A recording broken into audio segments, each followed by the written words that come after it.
Muito bem, meus amigos, estamos de volta. Vamos dar sequência à nossa análise do regimento interno da nossa Assembleia Legislativa aqui do Rio de Janeiro e vamos para o título 7º. Joga lá o nosso slide, por favor. O título 7º da Resolução 810 de 97, nosso regimento interno da LERJ, participação da sociedade civil. Artigos 218 a 225 do regimento interno, ok? Do 218 ao 225, você tem essa participação da sociedade civil regulamentada. E a primeira matéria é a iniciativa popular das leis. Então, veja aí no nosso slide específico, a participação da sociedade civil, iniciativa popular de lei. Você encontra, sempre bom lembrar, né? 14, inciso 3º da própria Constituição da República, e no artigo 119 da Constituição do Estado do Rio de Janeiro. Aqui no nosso regimento é o artigo 218. Eu botei 219 aqui, cuidado, ok? 219 a gente já vai ver, é o plebiscito, tá? Então peço desculpas, 218. Vale a leitura do texto constitucional, né? A Constituição da República, no artigo 14, muito importante para o estudo do direito eleitoral, que te interessa, no concurso para a LERJ, ok? Artigo 14, a soberania popular será exercida pelo sufrágio universal e pelo voto direto, secreto, com valor igual para todos e nos termos da lei, mediante, item 3, iniciativa popular. E aí, claro, a Constituição se preocupa com a iniciativa popular em relação às leis que serão votadas na Câmara dos Deputados.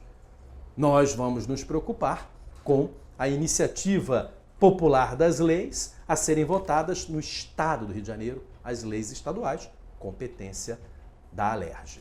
Ok? Então, joga lá o nosso slide, por favor, e eu chamo a sua atenção no artigo 218, a iniciativa popular pode ser exercida pela apresentação à Assembleia Legislativa de projeto de lei devidamente articulado e subscrito por um número mínimo de 0,2% do eleitorado do Estado, distribuído em pelo menos 10% dos municípios, com não menos 0,1% dos eleitores de cada um deles, obedecidas as seguintes condições, e aí me traz uma série de exigências. Mas o que chama sempre atenção é exatamente esse número do eleitorado e como ele vai ser distribuído para a aprovação ou para o recebimento, né, melhor dizendo, das leis de iniciativa popular. Então, vejam aí no slide, 0,2% do eleitorado do Estado, distribuído em pelo menos 10% dos municípios,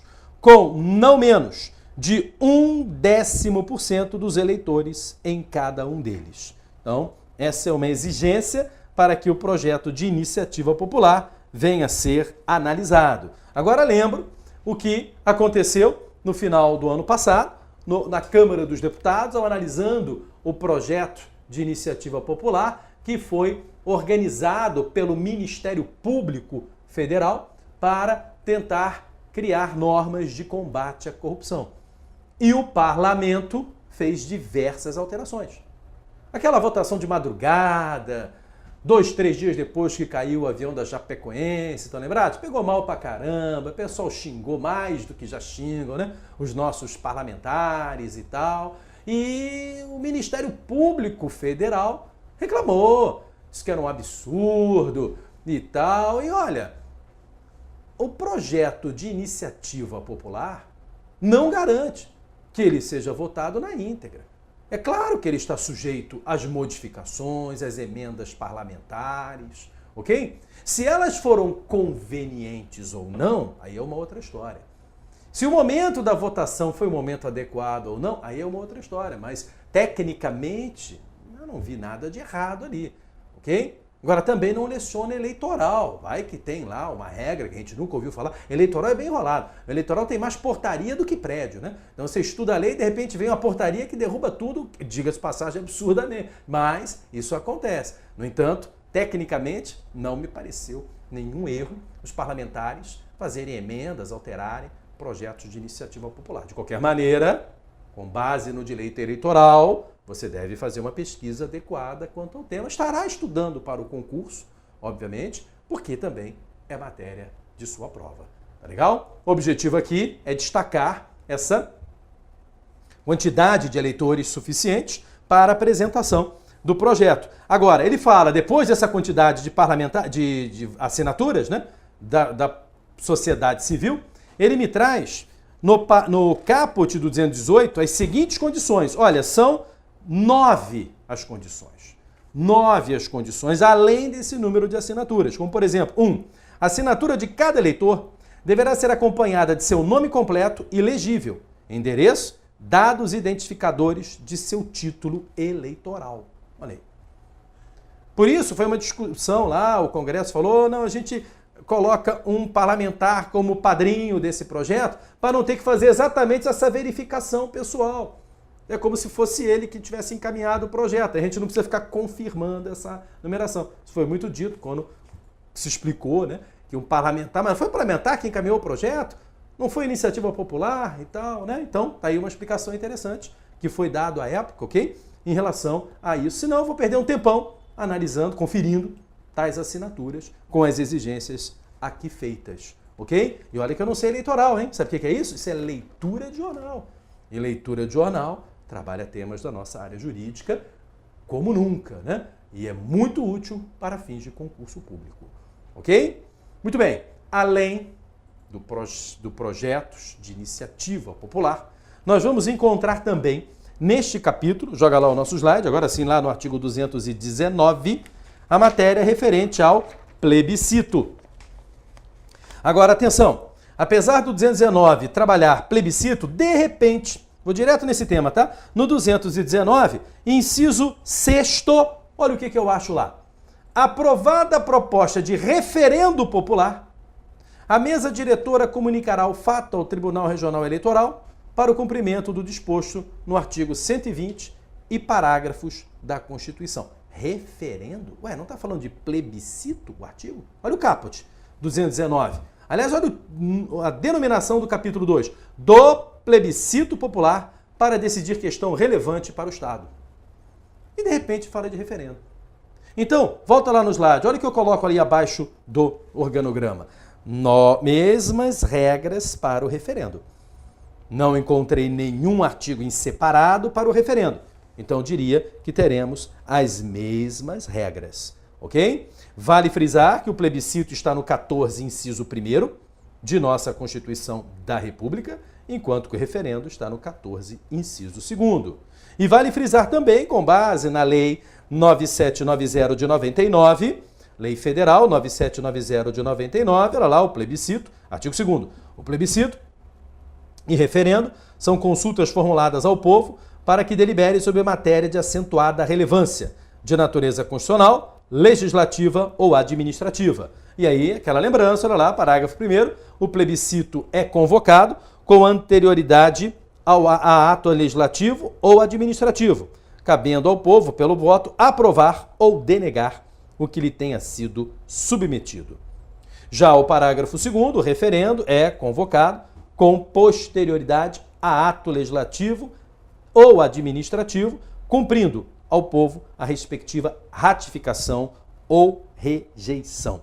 Ok? Então, aí a diferença entre plebiscito e referendo. No referendo, então, como o nome já diz, o ato já foi criado pela casa e vamos apenas referendá-lo para o cidadão confirmar a sua aceitação ou não. Então, o plebiscito é uma coisa mais aberta, né? Eu vou, anteriormente à feitura do ato, perguntar se a população concorda com uma eventual modificação ou inovação da legislação. Ok? Muito bem. Voltando ao nosso slide, nós temos aqui as colocações para a aprovação desse plebiscito no artigo 219, que tem a seguinte redação do nosso regimento interno. Questão relevante para os destinos do Estado poderá ser objeto de plebiscito popular, obedecidas as seguintes condições. E elas estão aí, as principais, no slide. Olha aí. 1. Proposição deverá ser subscrita por 2/5 dos deputados ou por 5% dos eleitores inscritos no Estado.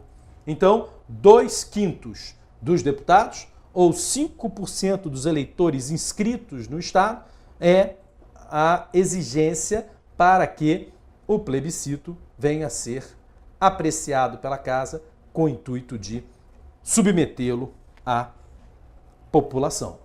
Por isso, na sequência, ele nos fala que a votação deverá ser organizada pelo Tribunal Regional Eleitoral no prazo de 3 meses da aprovação. No prazo de 3 meses da aprovação, o Tribunal Regional Eleitoral deverá tomar as providências. Ok? Então, vejam que em relação tanto a plebiscito quanto a referendo, o dispositivo ora fala em plebiscito, ora fala em referendo, tá? Chama a sua atenção para a previsão do inciso 3º do artigo 219. Se a proposição tiver a iniciativa de 2/5 dos deputados, tomará a forma de projeto de resolução e será encaminhado à Comissão de Constituição e Justiça para receber parecer favorável. Ok? Então, estão aí as colocações sobre a apresentação do plebiscito, a solicitação, de feitura do plebiscito e, consequentemente, do referendo, já que não há nenhum artigo trabalhando o tema em separado. Avançando, vamos para o 220, que fala de audiência pública. Claro que eu não vou aqui aprofundar, nem teria esse cabedal, plebiscito e referendo, Isso é direito eleitoral, quiçá direito constitucional. No direito administrativo, você não tem essa matéria. Essa matéria é para o direito constitucional ou eleitoral. Direito interpretativo, a gente fala até em audiência pública e consulta pública, Que é uma coisa mais direta com a máquina do que a criação das normas, ok? A gente fez aqui apenas uma avaliação do que determina o nosso regimento interno, ok? Muito bem. Audiência pública. Joga lá o nosso slide, artigo 220 a 222.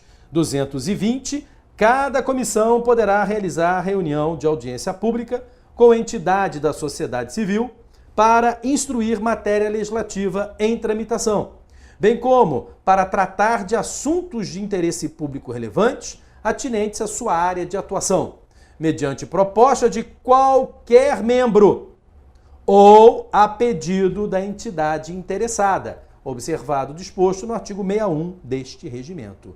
Então, qualquer membro da comissão, logo qualquer parlamentar que a integra, poderá solicitar que ela faça audiência pública, ou entidade civil interessada poderá fazer tal solicitação, ok? E aí vem um tema muito importante. Não há obrigação, volta lá, não há obrigação da realização de audiência pública. Não vejo em nenhum texto normativo essa obrigação. Nem mesmo aqui no nosso regimento interno, artigo 220 a 222. Se você pegar como exemplo a audiência pública, muito usual, lá no direito ambiental, para aprovação do licenciamento ambiental, lhe digo a mesma coisa. A audiência pública não é obrigatória. O que a legislação ambiental exige, aliás, e a própria Constituição, é que se dê publicidade ao estudo de impacto ambiental, ok? A audiência pública é uma forma de dar publicidade? Com certeza, com certeza. Mas a audiência pública é a única forma de dar publicidade? Não. Temos várias outras formas para dar publicidade, ok? Então, se você quiser confirmar isso, vá no 225 de nossa Constituição da República, o parágrafo 1º, inciso 4º, diz assim, 225, parágrafo 1º, 4º de nossa Constituição. Exigir na forma da lei, para a instalação de obra ou atividade potencialmente causadora de significativa degradação do meio ambiente, estudo prévio de impacto ambiental. Agora, a que se dará publicidade. Vejam, ele não fala em audiência pública, ele pede publicidade. Audiência pública não há uma obrigação. Agora, existe, aí é outra história, mas presta atenção, existe no universo do CONAMA, Conselho Nacional do Meio Ambiente, uma resolução, se não me engano, 09 de 87, que diz assim: se solicitado, tem que ser feito. Ó, aí já é diferente, né?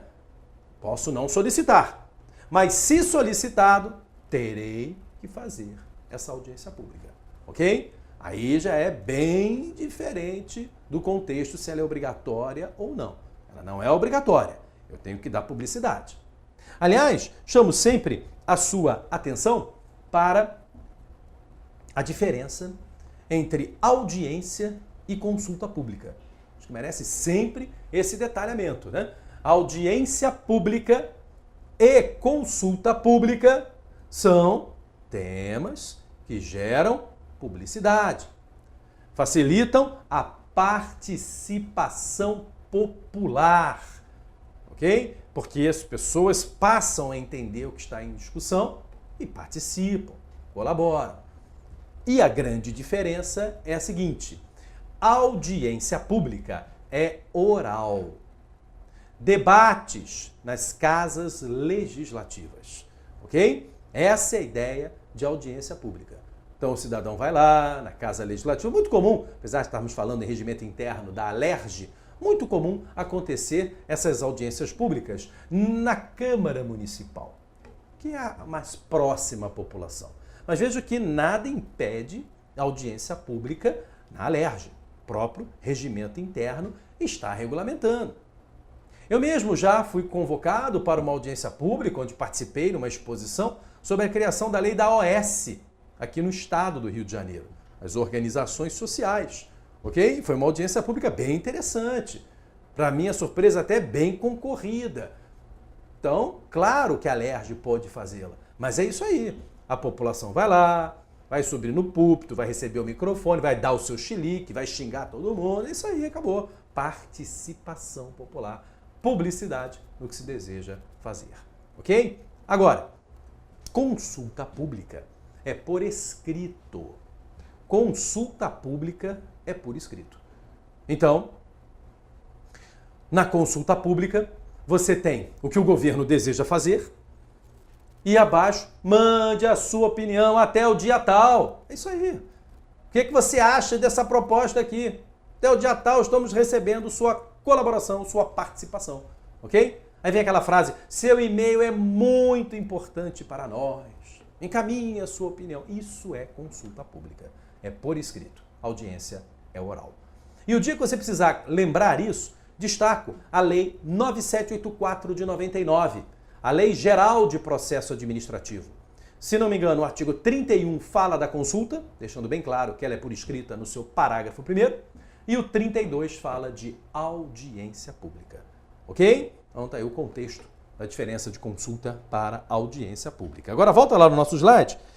Depois de chamarmos a atenção, então, que não há obrigatoriedade da realização de audiência pública, a gente destaca o artigo 221 do Regimento Interno, que diz: uma vez aprovada a sua realização, será relacionada às pessoas a serem ouvidas. Você vai ter, obviamente, um certo controle, né? Um certo controle dessa audiência pública.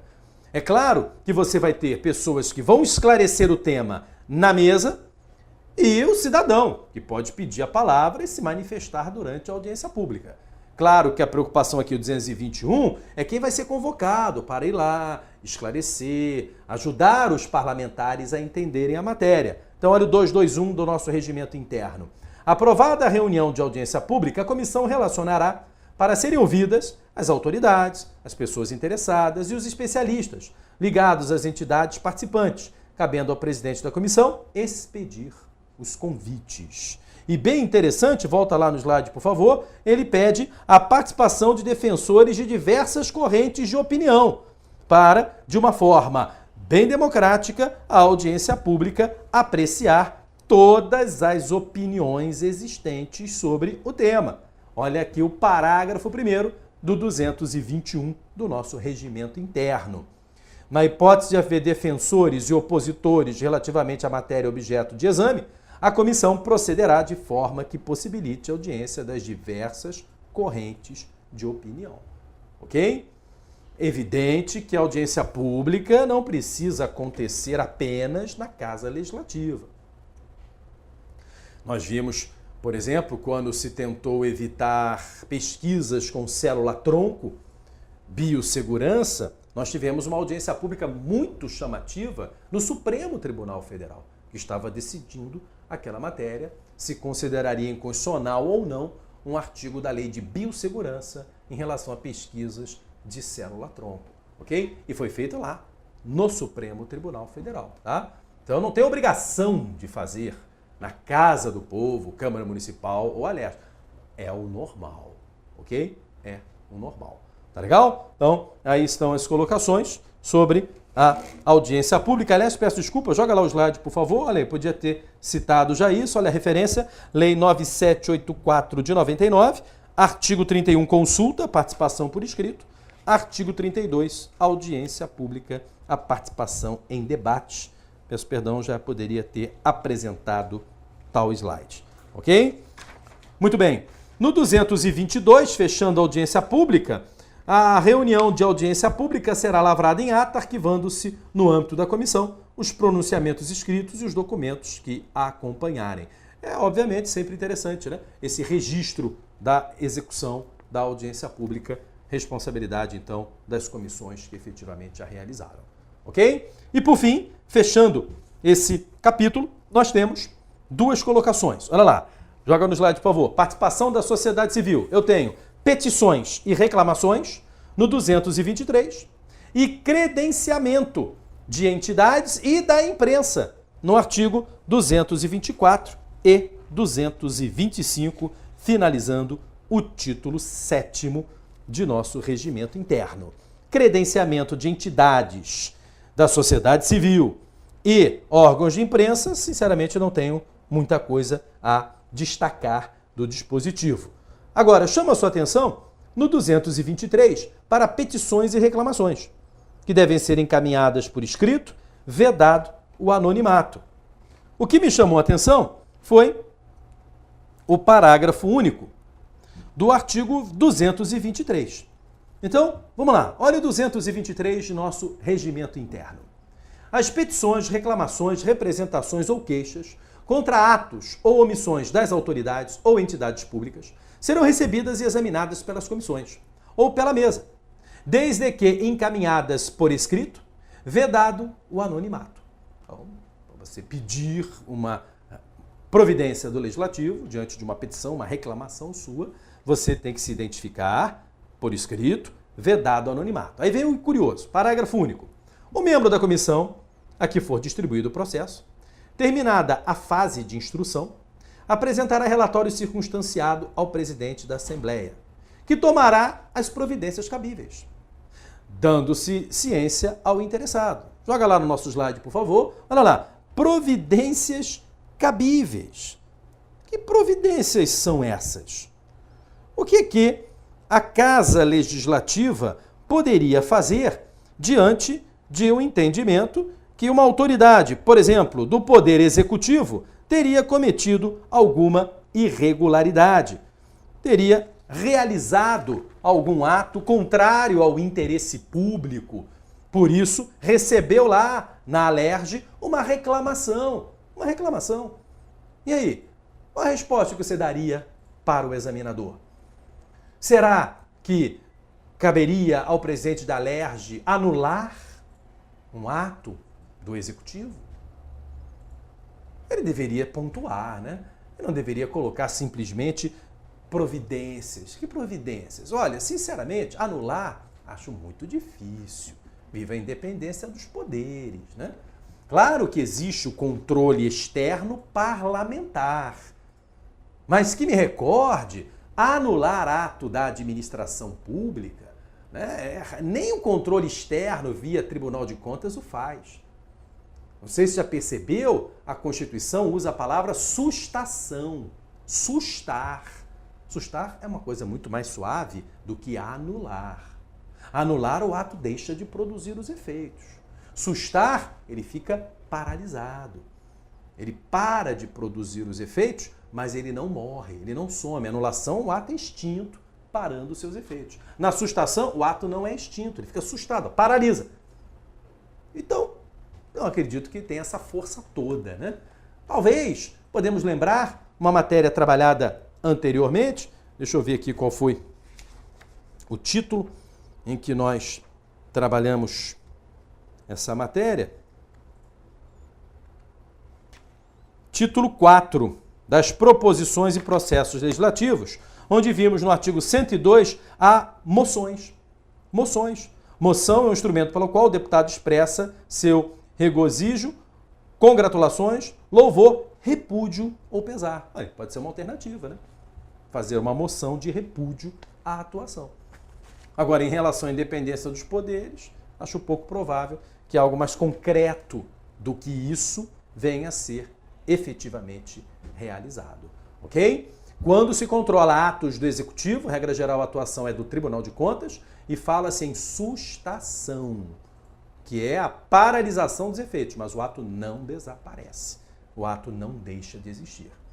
Existe algo parecido quando, no controle direto feito pelo parlamento, mas não é o caso, é que eu estou fazendo uma reclamação e tal, né? Mas no controle direto do parlamento, quando o governo, o executivo, faz um decreto que cria direitos e obrigações, quer dizer, um decreto independente, autônomo, né? Um decreto além do decreto regulamentar. E decreto autônomo independente, pelo menos no meu entender, pós 88, morreu. Não pode. Então, o parlamento tem um instrumento para se posicionar, para sustar esses decretos que vão além do poder de regulamentar. Esses decretos que usurpam a atribuição do legislativo legislando, ok? Aí o próprio parlamento pode sustar tal decreto e não anular, ok? Muito bem, então fechamos aqui. Mais um título analisado, mais um título que nós estamos fechando, que é o título 7º. Até o nosso próximo encontro.